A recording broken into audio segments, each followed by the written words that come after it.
Mr. President, it's been a year since the United States, Mexico, and Canada agreed to the U.S.-Mexico-Canada trade agreement, the replacement for NAFTA, the modernization of the NAFTA trade agreement that's been so important to all three of our countries.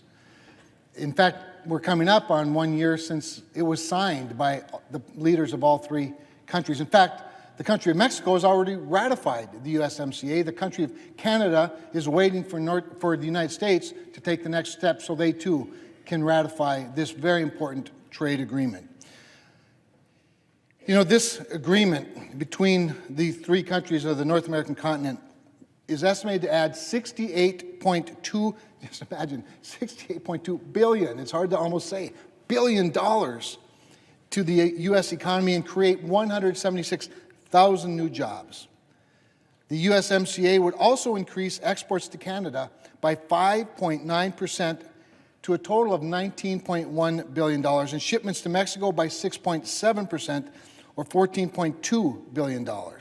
Imports from Canada and Mexico would rise by 4.8% and 3.8%, respectively. But it seems that Democrats in the House, where the ratification process has to begin under the Trade Promotion Authority that this deal was struck under, the Democrats leading the House seem to be more focused on taking away one person's job than creating 176,000 new ones right here in the United States. And it is time for Speaker Pelosi to act on something that is nearly unanimously agreed to. And while not every person agrees to it, I don't think there's any question that if she would bring up USMCA for a vote in the House, it would pass. And we know that when it comes over to the Senate, it will pass here for many good reasons, for the reasons I've already stated, the economic reasons, job creation reasons. But I might also add that passage of USMCA is important to negotiation with other countries.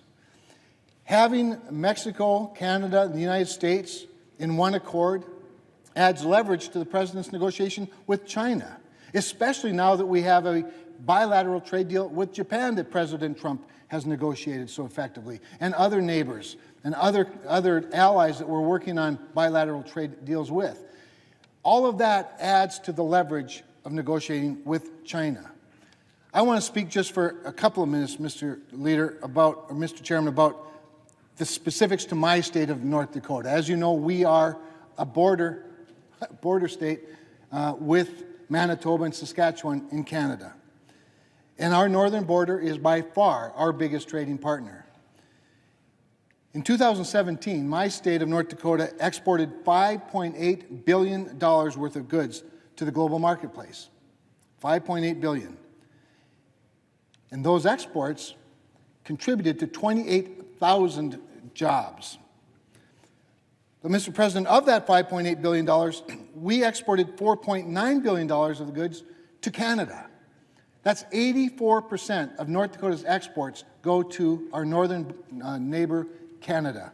When you add Mexico into that, that's 88% of North Dakota's exports. The value of North Dakota's exported goods and services go to the USMCA countries. Farmers and manufacturers can be very pleased with the renegotiated terms that will now benefit them directly, with a commitment from Canada to reduce trade-distorting policies and improve transparency, something that we had a little issue with in the original NAFTA. In addition, the new agreement ensures non-discriminatory treatment for agricultural product standards, a major win for our farmers. Specifically, for North Dakota, I spoke directly with President Trump concerning the biased Canada grain grading issue and wrote a line that he actually has used in a speech. I worked closely with U.S. Trade Representative Lighthizer and Chief Agriculture Negotiator Dowd to ensure that our North Dakota grain growers were relieved of the unfair practice of grading North Dakota grain as subpar feed. This is estimated to double the U.S. exports of grain to Canada.